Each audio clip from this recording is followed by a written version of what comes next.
good one.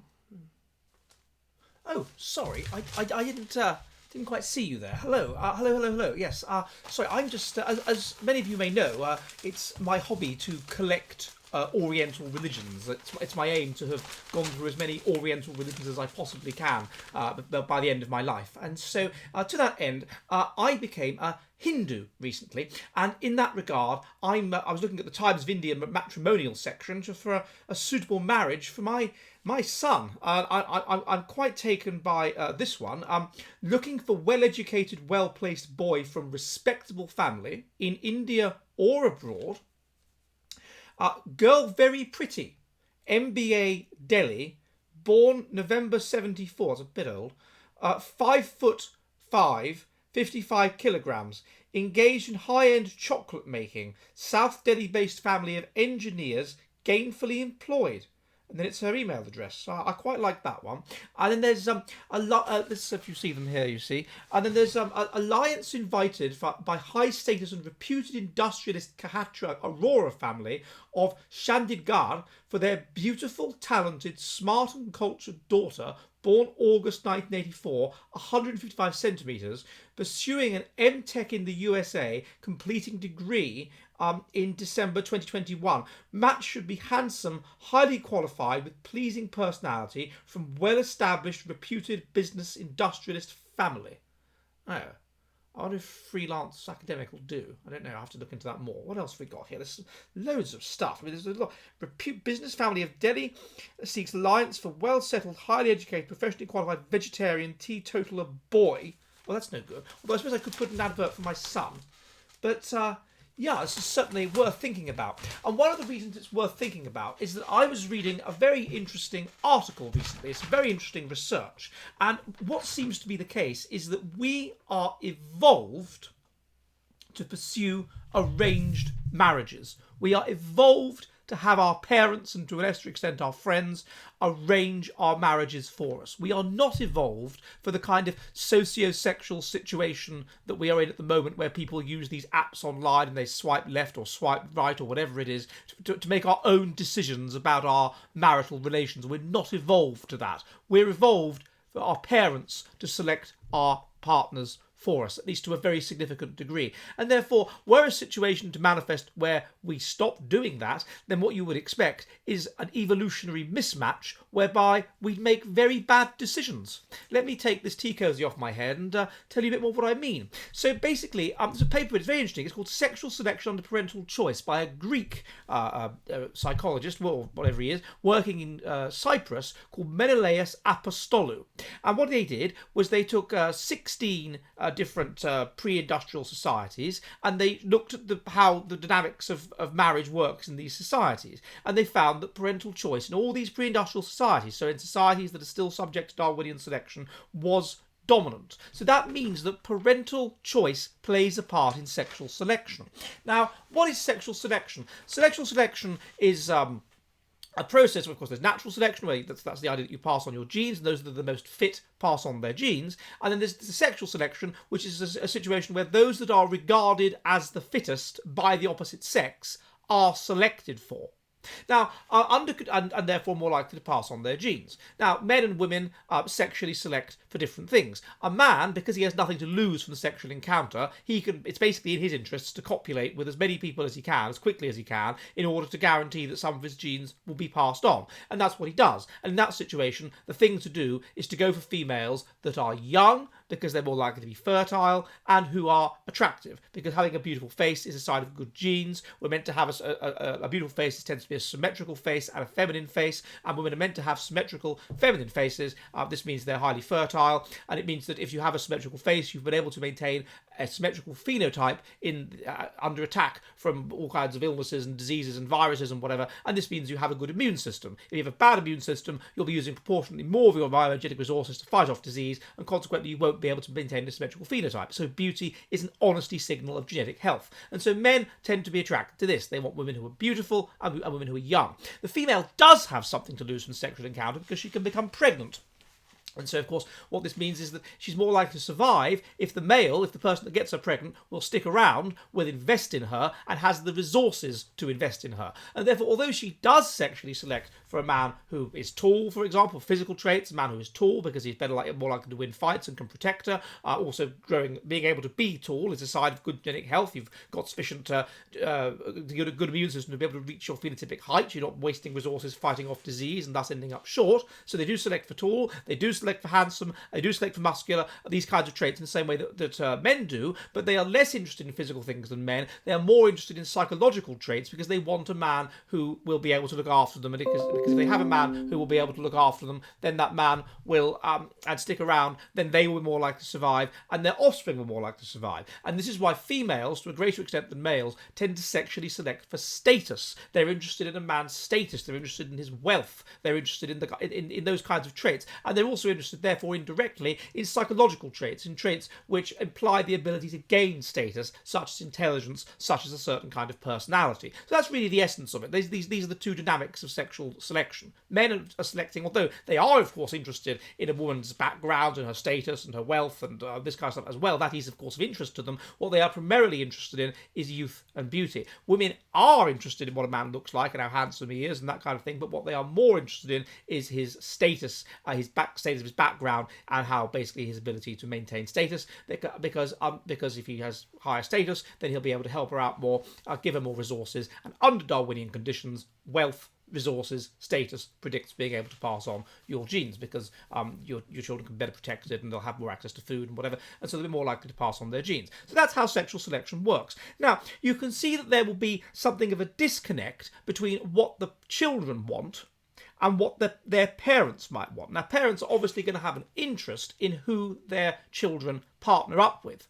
Why? Well, because the parents are, your children are 50% genetically the same as you, your grandchildren are 25% genetically the same as you are. So obviously, your grandchildren and the survival of your grandchildren is something that's of interest to you.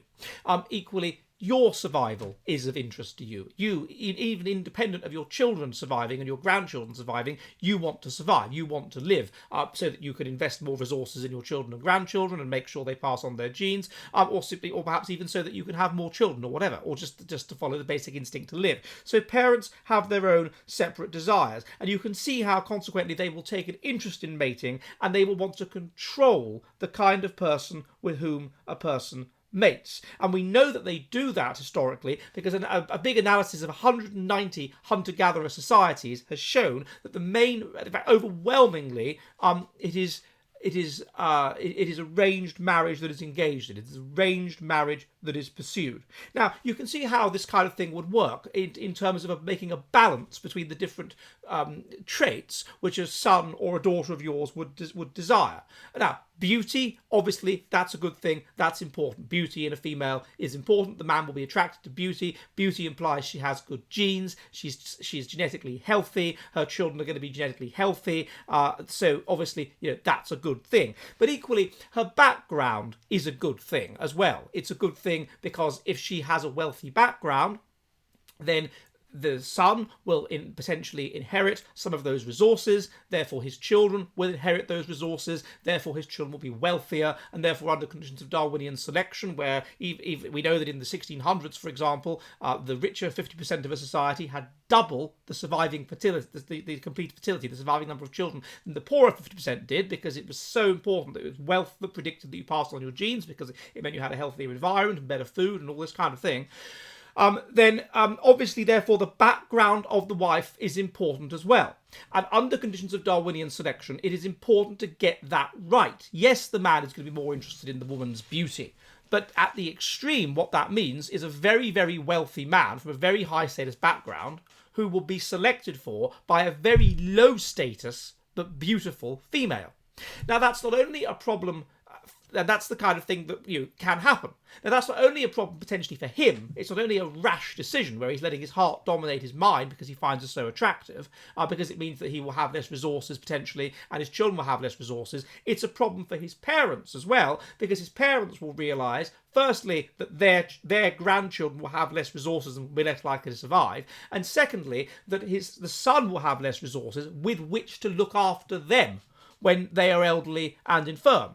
And so obviously it's in the parents' interests to try and push him in the direction of a match that's less extreme, to push him in the direction of a match that is based around a combination of resources and the importance of resources, but also, yes, the importance of good genes and good genetic health, to get the balance right in the different evolutionarily adaptive traits. Now, in other words, what that means in terms of what we call life history strategy is it's in the parents' interests to push the son in a direction that is what we might call a slow life history strategy. A fast life history strategy is that all your energy and interest and investment is in sex, and therefore to a degree genetic quality, but basically sex. A slow life history strategy is that you're less interested in sex and you're more interested in nurture, and by extension nurture is associated with intelligence. It's associated with impulse control, because if you have higher impulse control you're better at nurturing. It's associated with agreeableness, altruism, because if you're more agreeable you're better at nurturing. And so you get this spectrum that all humans exist on, where you're very interested in sex and put all your energy into sex, or you're very interested in nurture and put all your energy into nurture, that being a slow life history strategy. In relatively advanced, well, in all societies to a certain extent, but the more advanced the society, the more this is important. A slow life history strategy and its corollary, intelligence, is associated with doing well. It's associated with high socioeconomic status, and therefore, under Darwinian conditions, with passing on your genes. A fast life history strategy, i.e. that you only invest in sex and you invest nothing in nurture and you just live fast and die young, that is associated with success to a greater extent in an unstable, primitive environment which is unpredictable, in which you could be killed at any moment, and so you just live for the moment. As you move away from that to a more complex society, then a slow life history strategy becomes important. Now, what young people will tend to do, the characteristics associated with a slow life history strategy are things like high impulse control, high agreeableness, and high raw intelligence, high IQ. Now, those things tend to increase with age. As people get older, they become higher in those traits. So parents will be higher on average at least to a certain age in those traits than their children. And they will therefore try and steer their children in this more slow life history strategy sort of direction, where the man should not just go for the pretty girl from the poor background who could be a complete tart, and could love him, who could cuckold him or whatever. I'd be ruled by his heartless desire for sex. Steer him away from that towards the girl who may well be more homely and less attractive and whatever, but has more resources and is probably higher in agreeableness, higher in conscientiousness, higher in intelligence, and less likely to cuckold him, and therefore more likely to ensure that both of them pass on their genes. That is what the parents are doing, and that is what they have done historically under Darwinian conditions. There's also, of course, a selfish element to it on their part. If he marries into a wealthy background, there will be more resources for them. Their son will have more resources, and there'll be more resources for them. But you can see how this works. And equally, you have the other way around. If you have a woman who goes for a very, very high status man, he's got lots of wealth, that's what she's inclined to go for. But there are problems with him as well. Perhaps he's old and therefore unlikely to have any children, or perhaps he's got lots of children already and therefore he's unlikely to want any more children, or there are these kinds of things as well. Then again, what sensible parents will do is try and steer them towards the happy medium. And this is historically, therefore, why it is good for parents, and not just parents, but friends, to be involved in a marriage match, because it ensures that people don't make stupid mistakes, which when they're young, they are more inclined to do. And this, you think about it yourselves, anyone watching this, or if you've had a girlfriend before you got married or whatever, what a mistake it would have been to marry the girlfriend that you were going out with when you were 16 or whatever. She probably would have been disastrous for you. But in times of old, that's exactly what you could have done. You could have married her. Now, parents would have steered people away from that, normally towards a more sensible match. Now, of course, what this means is they become a force in evolution. The child wants to marry, normally, or the young person wants to marry for these extreme reasons, for beauty or for status or whatever, or certainly for beauty, for a fast life history strategy sort of person to be inclined to marry, to be interested in sex and marry for looks and whatever over financial considerations.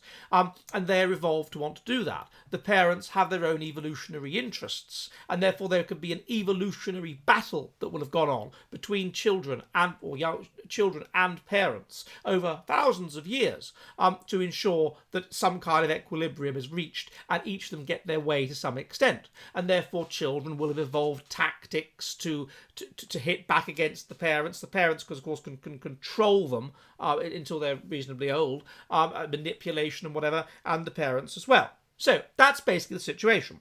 Now, under most of these societies, which Apostolou looked at, of course, a very large number of them were polygamous. It was 50% of them were polygamous.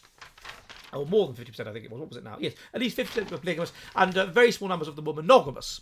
And so what this means, of course, in a polygamous society is because females desire high-status males, and because there are a limited number of high-status males, what tends to happen is you get this complete skewing of the marriage market, whereby high-status males get lots and lots of females, and low-status males get none at all. So in the Bushmen of the Kalahari, for example, 60% of Bushman males have never married or had any children. And it's the other 40% who monopolise all of the women. So therefore what this means is that there's lots and lots of males floating around that no one's interested in, and there's these females, and therefore the females are a scarce resource. The females are important. The females will find a male. The males will, if you've got a son, well, some of them will do well and some of them won't, and whatever. But the females will find some kind of male. There's loads of males out there looking for females. So it's disproportionate. Everything works in the female's favour. So you have to ensure that the female gets the best male, and therefore females are a scarce resource, and therefore parents will control them, and they will exert far more influence over what the female does, the daughter, than what the son does. Also, a daughter is more important because if it's your daughter's child, you can be sure it's your grandchild, whereas if it's your son's child, you can never be completely sure that it's your grandchild. So it always pays to invest more energy and more resources and more care in your daughter than it does in your son. And this is one of the reasons, I think, why the daughter is often the guardian of the family honour, and why the pressure on daughters is higher, because the daughters are basically more important. From a parental perspective, the daughter, you can be certain this is your genes, this is your genetic future, this is your interests. Also, daughters are more inclined to look after their parents anyway, because they're higher in agreeableness and conscientiousness and things. And so in every respect, it's much more important that the daughter has a fortuitous match, and therefore parents tend to exert much more pressure and are much more interested in who their daughters marry than in who their sons marry. And that extreme again, where the handsome dimension versus the wealth dimension. They will do all they can to try and push their daughter in the optimum and correct direction. They'll be very interested from their perspective in who that person's marrying in a match that is beneficial to them, to their grandchildren or potential grandchildren, and to their daughter from their perspective. So you end up with this evolutionary battle between the daughter wants and who the daughter is in love with, or who she claims to be in love with, and what the parents want for her. Now, at the extremes, of course, what you then get is a situation where, in certain very, very patriarchal societies, where the daughters are kind of closeted off, basically. The daughters are veiled, the daughters can't be seen in public, the daughters are chaperoned. Everything is done to stop the daughters acting on their own desires, to stop the daughters getting the man they want, and to compel the daughters to go with the kind of man that the parents want. Now, remember that we are 50% genetically the same as our parents, and a big part of sexual attraction is that you are genetically similar to another person. It's been shown that couples are on average the genetic equivalent of third cousins. So what this means is your parents are likely, because they are between them, they are 50% of you genetically, are likely to select a person who is genetically quite similar to themselves and therefore to you. Of course, there's the 50% of each of them in each case, but they'll negotiate it themselves. It will often be the father. In 63% of these societies, the marriage was decided exclusively by the father, so it will render them more similar to the father than the mother, which could be a problem. But even so, on that level, it will work. They will find someone that's genetically quite similar to you because that's who they'll be attracted to. in terms of the other dimensions to marriage, in terms of the personality and whatever, and the status and whatever, of course what they're going to be interested in is the best possible match, and that means the best balance that they can achieve between genetic health, looks, things like that, and background and wealth and status and whatever. So this is what this would mean, as I say, is that we are evolved for our pair under a long period of time in a patriarchal society. We are evolved for our parents to select our marriage partners, and to basically control our sexuality. And this is particularly true of females. This is more true of females than it is of males. Now, in this analysis that I told you about of these 16 different societies, 94% of them, the marriages were arranged, 63% by the father. In 56% of cases, they very strongly controlled the daughter. In 44% of cases, they were still infants when the marriages were arranged. In only 13% of cases were girls asked their opinion on the match, whereas in most cases the boys were given some kind of opinion. However, in 88% of cases, divorce was possible among these groups, which is interesting because, of course, in a lot of Christian societies, divorce has been very, very difficult until relatively recently. So this then is the situation to which we are evolved. We are evolved to a situation where we are under the control of other people, whether it is our parents or whether it is also, to a certain extent, there's research on this in early modern England, Apostol doesn't look at this, but our friends. So marriages even then did not tend to be a situation whereby you'd go to a bar and you'd get talking to someone and you'd get on. That didn't happen. Things didn't work like that. Sexuality was far more restricted. Girls would, of course, be chaperoned. And so the tendency was for matches to be arranged, not just by parents, but also by friends. And this is interesting as well, because it implies friends have a stake in who you marry.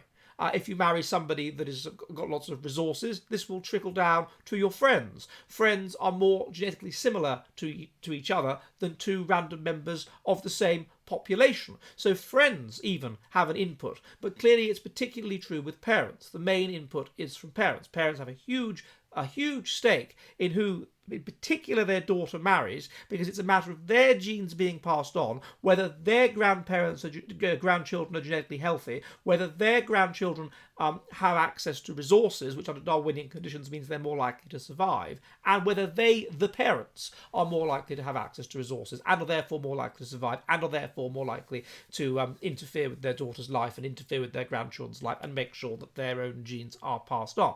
So you can therefore see how a situation would develop whereby they would impact sexual selection. It would become a component of sexual selection. The parental element would become an aspect of who we end up marrying. We would be evolved, literally evolved, to operate and to sexually select and to find partners under a situation where our parents are not just interfering, but are heavily directing what we do. And we would therefore evolve techniques to rebel against them in an extreme way, to want the absolute extreme opposite of what they would want, to want the absolute extreme opposite of what from a genetic perspective would be sensible, knowing, or with Darwinian conditions, knowing that they would then kick back against that, wanting the extreme opposite, wanting a situation where perhaps it was entirely based around wealth, and where sexual attraction on our part was a minimal consideration, and we would kick back against that, and they would push back against that, and so on. And under these conditions, a reasonable and evolutionarily adaptive compromise would be reached. So what would happen then if the parental element was taken away?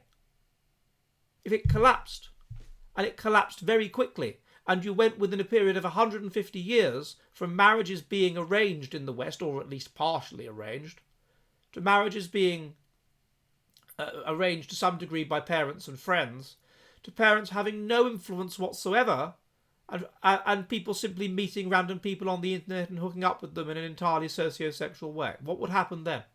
Well, what would happen in the absence of that environmental element of the parents pushing back so that a compromise was reached would be that we would end up with maladaptive desires, which wouldn't be maladaptive if there was something there pushing back against them, i.e. parental control, but in the absence of that, they would be maladaptive.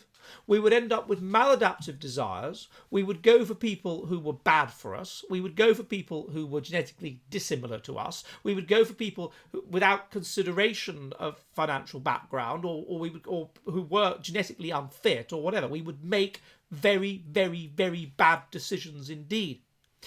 In addition, we would expect, because remember, under these Darwinian conditions, it's been the female that's been under greater parental choice direction than the male, we would expect those conditions to be particularly bad if taken by females. We would expect females to make particularly maladaptive decisions, and consistent with this, at the moment, among among intelligent people, if you look at only people that are reasonably intelligent, that have sort of above average IQ, then fertility is lower among females than males. Females are less likely to pass on their genes, i.e., when left to their own devices, with the collapse of patriarchy, with the collapse of these Darwinian conditions of parental direction, then both men and women make maladaptive decisions, which means they end up not passing on their genes, but women make slightly more maladaptive decisions than men do, because the evolutionary pressure on them from parental choice has been greater. And so perhaps that explains what's going on. Perhaps that explains in part why divorce rates are so high, why you get serial monogamy, why you get this complete collapse of normal sexuality that you see with these women selling their bathwater and goodness knows what. It's that a key component to how we engage in relationships, i.e. the direction of of parental choice, of parental pressure, and of arranged marriage has been taken away. But we are evolved for thousands of years under a situation where that pressure was there. So in its absence, we have an evolutionary mismatch, and we go bonkers in the nut.